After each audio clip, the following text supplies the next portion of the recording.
আসসালামু আলাইকুম। আশা করি সবাই ভালো আছেন।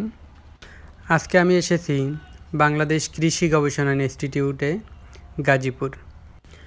বর্তমানে আমি এখন আছি একটি বীজ আলু ক্ষেতে। এখানে মূলত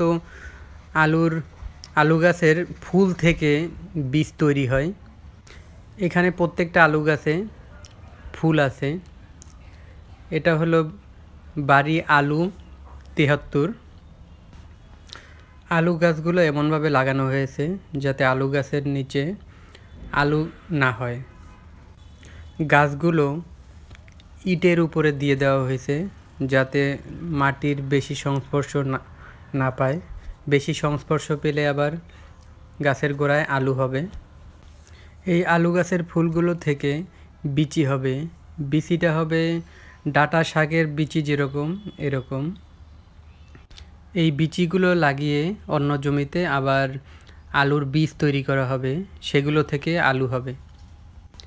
নিত্য নতুন কৃষি রিলেটেড ভিডিও পেতে আমার চ্যানেলটি সাবস্ক্রাইব করে পাশে থাকবেন। সবাইকে অনেক অনেক ধন্যবাদ।